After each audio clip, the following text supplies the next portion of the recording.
Now, if for some D, a subset of R, open subset of Rm, the previous vector valued function, the image of the function contained in D, and of course we also assume that f is ck.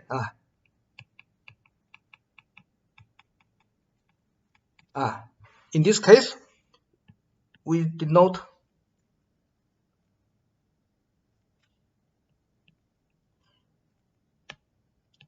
f belongs to ck omega d.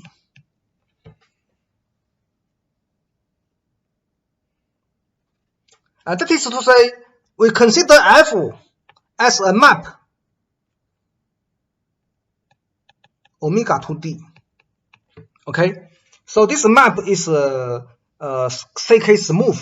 Okay, therefore we have three notation in red here. The first notation, ck omega, is for real valued functions.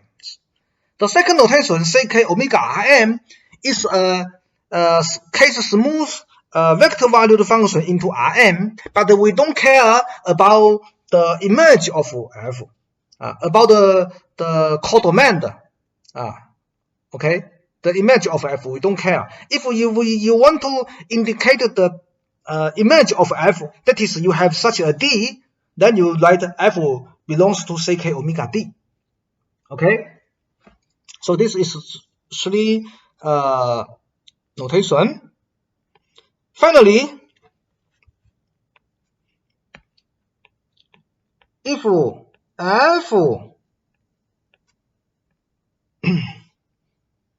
as a map from omega to d, which means f belongs to ck, if this map is ck, or in other words, f belongs to ck omega d. Okay, in this case, if this map is bijective, if this map is bijective, it is 1-2 and 1-1. Okay, therefore it has an inverse map. So if this ck map is bijective and the inverse is a map from d to omega, and the inverse is also ck. Okay, then we say that f is ck diffeomorphism. Okay, ck diffeomorphism, very important concept. Okay.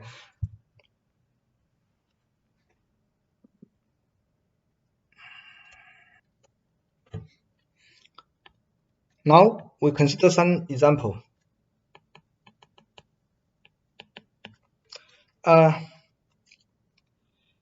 Assume that f is ck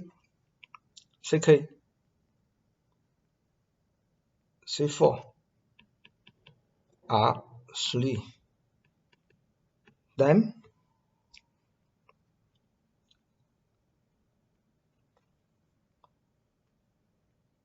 f x y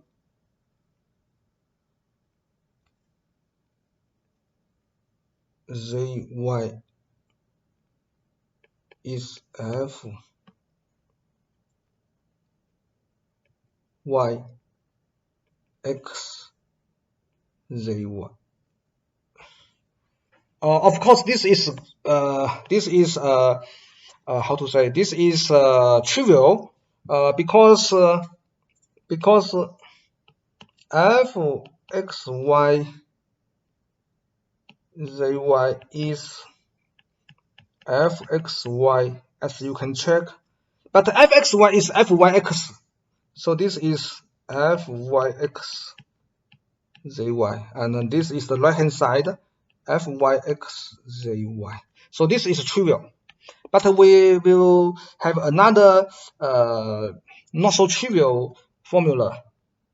F what?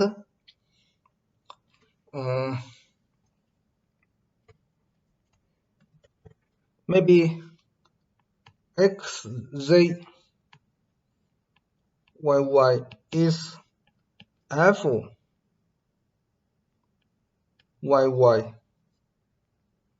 jx. How to get this?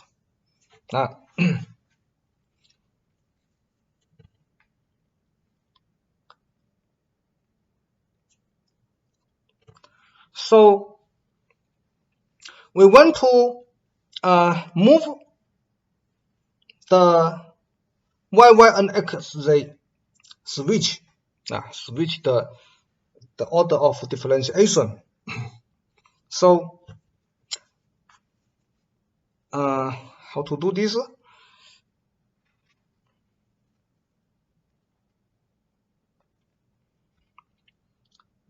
Fxzy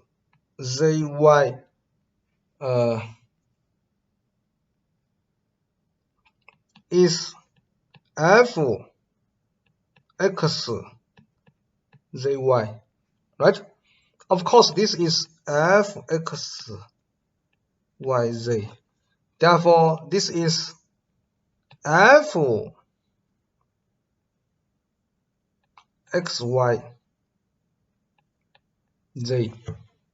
and you can also write fyxz, right? Then you divide take differentiation with respect to y.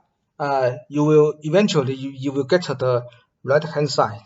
I will not perform the computation here, but the idea is this: iteratively apply our corollary, this corollary, apply this corollary again and again. Okay, so this needs some exercise. So I will not take time here. Okay. Now, why we study higher order derivative? The reason for introduce the higher order derivative is that using higher order derivative, we can have better understanding, analysis of our function. Okay, so in this section we consider the Taylor formula. So assume that omega is a subset of Rn open, and the f is a ck function in omega. In our textbook, we only consider second order derivative and the second order the Taylor formula, but it is not hard to study the general more higher order expansion. Okay, therefore I prefer to introduce you the general theory, and if you feel difficult, you might confine yourself to the case, restrict yourself to the case k equal to 2. So anyway, we just discuss what ck omega is, right? So you know this. So so this is omega. We draw a picture. This is omega, and if a segment a plus h lies in omega, so this is 2 point a. This point, of course, you can denote it by b, but I prefer to denote it by a plus h. Okay. In this case, we have a single variable function.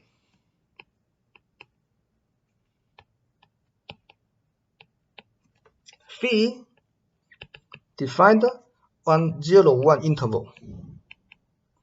The function is given by phi t is f a plus th. Okay, so when t is 0, a plus th is here.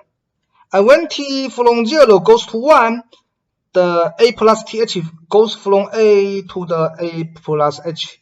All the point it passed in this way belongs to omega, because our assumption that this segment is contained in omega. Without this assumption, we could not define this function phi. Okay, but if we have this condition and we can define this function phi, how about the differentiability of this phi? In our previous lecture, when we proved the mean value theorem, we have proved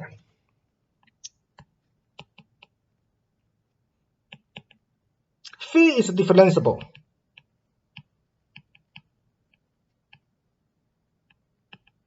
And the derivative we also know. The derivative of phi is the gradient of f at this point and the inner product with h. Okay, what's this? This can be written by I equal to 1. The derivative with respect to xi. Okay, so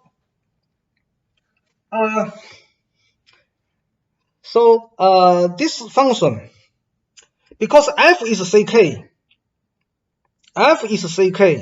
so all the DIF is ck minus 1. Once k minus 1 greater than 1, if k plus k minus 1 is not 0, we can apply the same argument to this function. Which function?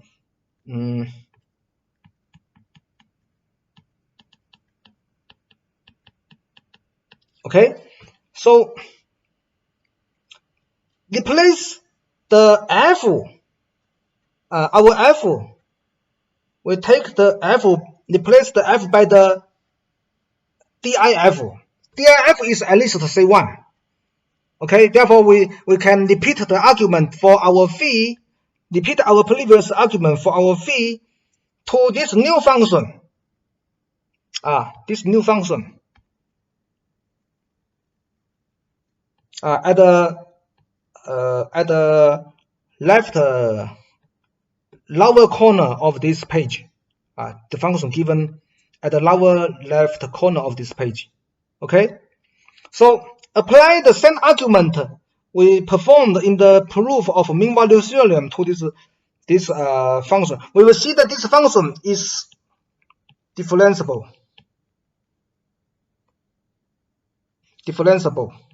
and the derivative is dj DIF a plus th hj.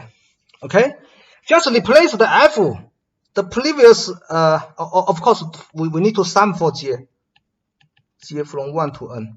Just replace the DIF by the derivative of DIF. We use another index j, therefore this is dj DIF. Okay, so I hope I have explained this clearly. So in summary, we have known that if f belongs to ck omega, so that a plus h belongs to omega, and our phi t is f a plus th, then phi prime t is sum I from 1 to n DIF a plus th hi. This is the